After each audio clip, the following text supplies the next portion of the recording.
এটা এটা এটা কিন্তু আমরা জানি বা আপনারাও দেখেছেন। সরকার মব সন্ত্রাসীদের কথা স্বীকার না করে বরং মব নাই, এটা হলো প্রেশার গ্রুপ। তার সরকারের যে ডক্টর ইউনূস সাহেবের যে প্রেস উইং, তিনি বলেছেন এটা প্রেশার গ্রুপ। আবার অ্যাটর্নি জেনারেল বলেছেন 16 বছরের পুঞ্জীভূত ক্ষোভ, এটা একটা চাপ।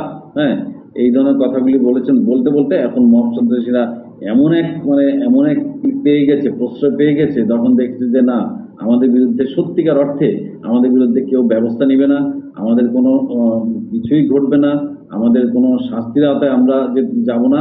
তাহলে আমরা যতটুকু সম্ভব আমরা করি। আমরা এবং এই এই মানে মব নয়, এটা একটা চাপ, এই কথা আবার বলেছেন অ্যাটর্নি জেনারেল। সত্যি সত্যি মব সন্ত্রাসীর একটা মেসেজ পেয়ে যায়, যে কথাটি সেনাপ্রধান বলেছিলেন, সেই কথাটি, সেই মেসেজটি তারা পেয়ে যায়। এই জন্য মব কিন্তু আর কমেনি, তারা সদর্পে মব করতে থাকে। এমনকি পুলিশের বিরুদ্ধেও কিন্তু আমরা মব করতে দেখেছি।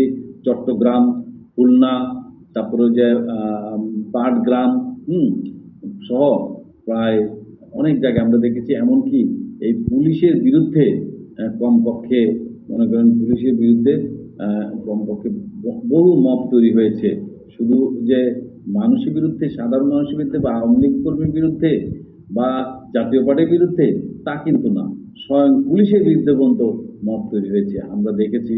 আমরা শুধু তাই নয়, আমরা দেখেছি যে চট্টগ্রামে, আমরা দেখেছি খুলনায় পুলিশের বিরুদ্ধে মব করতে গিয়ে খুলনার কমিশনার কার্যালয়, পুলিশ কমিশনার কার্যালয়ের প্রধান ফটকে তালা লাগিয়ে দেওয়া হয়েছিল, তালা ঝুলিয়ে দেওয়া হয়েছিল।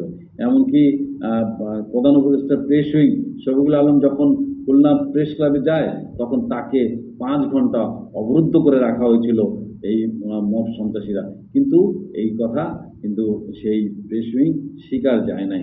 অথচ আমরা দেখেছি যে যৌথ বাহিনী এবং সেনাবাহিনী তার শেষ পর্যন্ত তাকে 5 ঘন্টা পর তাকে সেই জায়গা থেকে, প্রেস ক্লাব থেকে উদ্ধার করে নিয়ে আসে। আমরা কিন্তু এটা ভিডিওর কল্যাণে বা মিডিয়ার কল্যাণে আমরা দেখেছি। যে কারণে মিটফোর্ডে এত ভয়ঙ্করভাবে সন্ত্রাসীরা পাথর নিক্ষেপ করে মানুষকে হত্যা করে, মাথা থেতলিয়ে দেয় এবং মৃত লাশের উপরে পর্যন্ত তারা নৃত্য পরিবেশন করে।